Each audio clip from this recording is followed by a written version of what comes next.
Please be seated.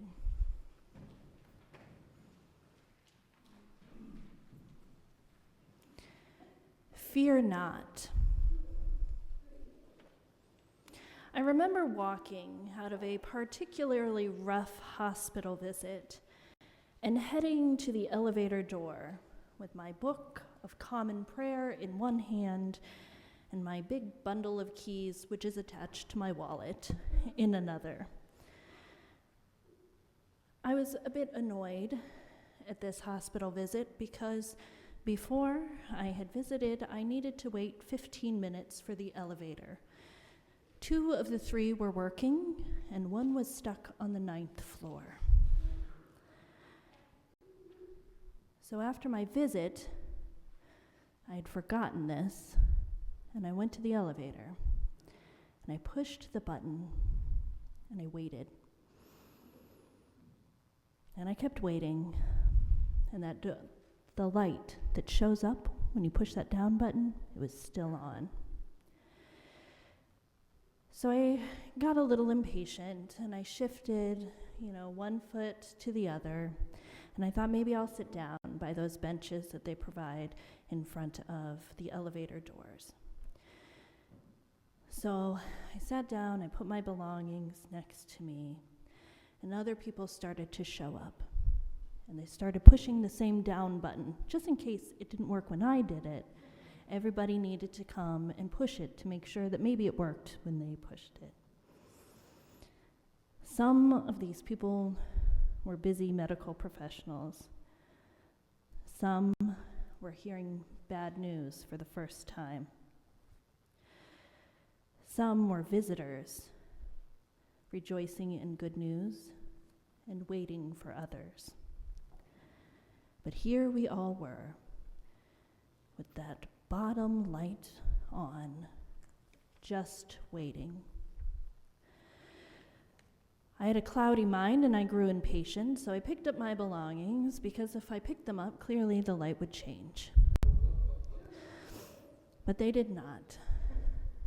So I took my belongings and I just held them close to me, and I started to hum.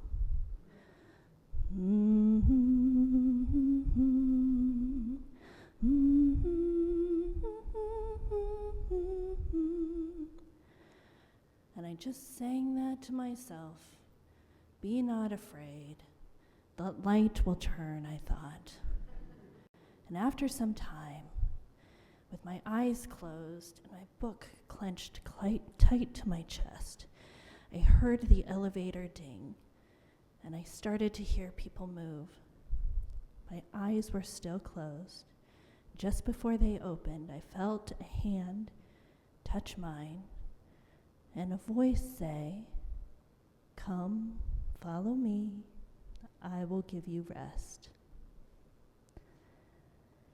As I opened my eyes, I met the kind stranger's eyes, and he walked to the elevator door to hold it open for the large crowd, hoping to get off of this 7th floor. Leaving after a visit, after an illness or bad news, whatever we were doing in that elevator, it was quiet. Fear not, says the psalmist this morning. God is with us, and we shall not fear.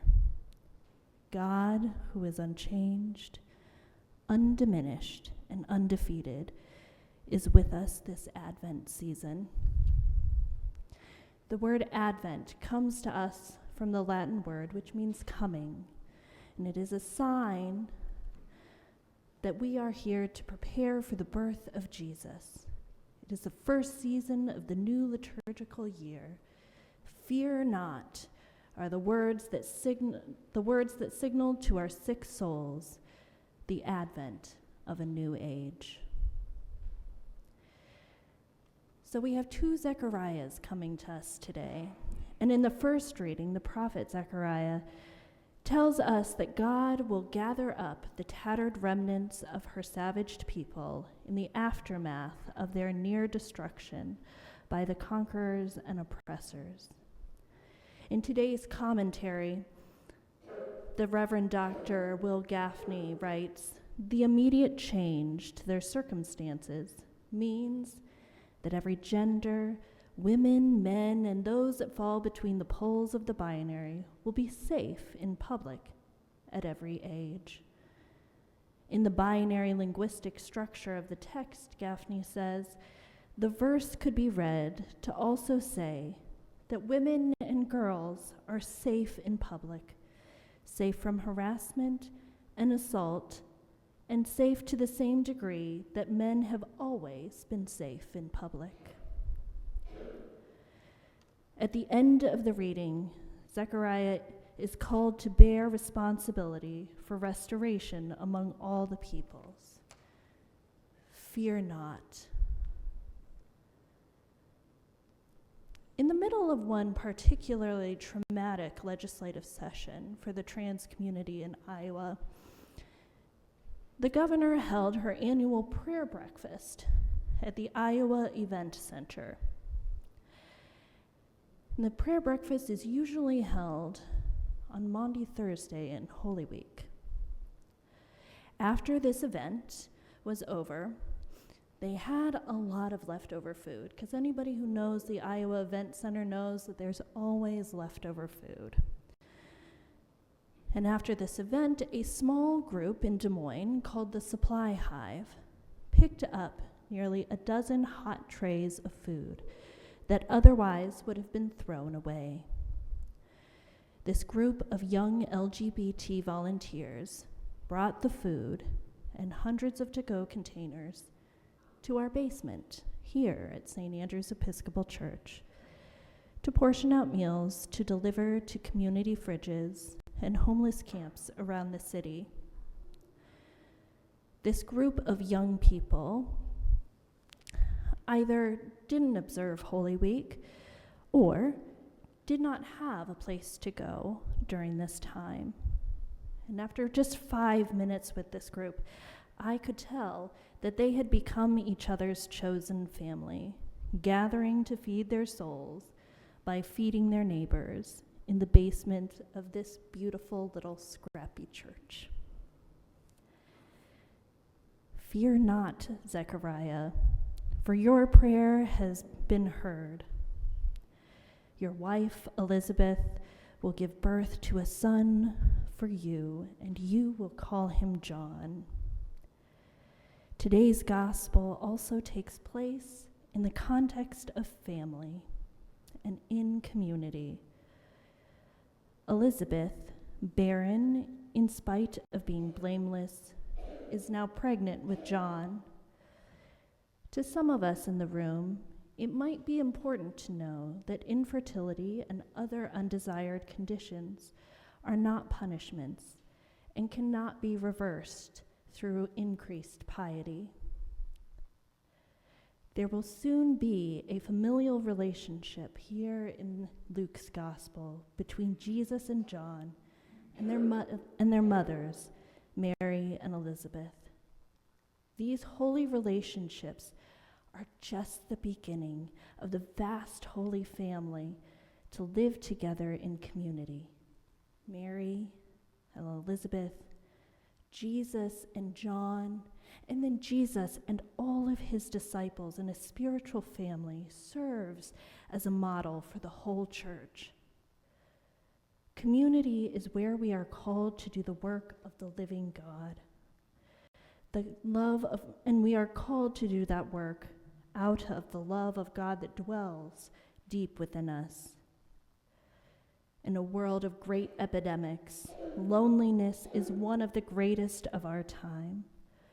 And the church has the opportunity to respond to this epidemic by taking seriously the call to be in relationship with one another. As we travel back to the commentaries, the Reverend Dr. Will Gaffney says, we are called to turn to the love of God and be that love of God in relationship with those in our families and communities in a way that continues to reflect love. Fear not, says the presence of God, the call to community and the work of restoration, showing us how divine love is revealed in the ordinary and the extraordinary in our lives. The prophet Zechariah speaks to a people devastated by oppression, offering a vision of renewal where no one is left vulnerable. This restoration is not abstract. It is lived out in tangible acts of care and justice. We saw this reflected in the work of young LGBTQ volunteers here in our basement. Amid a legislative session of fear and harm, they embodied Zechariah's prophecy by forming a community of love and care, feeding the hungry and healing the wounds of isolation. In their chosen family, they proclaimed, "Fear not," through their actions. Elizabeth, once shamed by infertility, experiences renewal, not as a reward for her faithfulness, but as a sign of God's restorative love. Her story reminds us that God's work often begins in the barren places of our lives, inviting us to hope against fear. And this mirrors the moment in the hospital elevator when a stranger's touch and words finished the song I was humming. Come, follow me, and I will give you rest. This became a reminder of God's presence in such uncertain times. And in the psalm that we all read together, we're reminded of God's steadfast love that casts out fear. This love calls us to relationship that reflects the holy family of Elizabeth, Mary, Jesus, and John. And together they model what it means to live in community, leaning into that divine love that transforms our lives. This Advent, as we wait for the coming of Christ, we are called to embody this love, to restore, to create community, and to proclaim in word and deed, "Fear not, God is with us."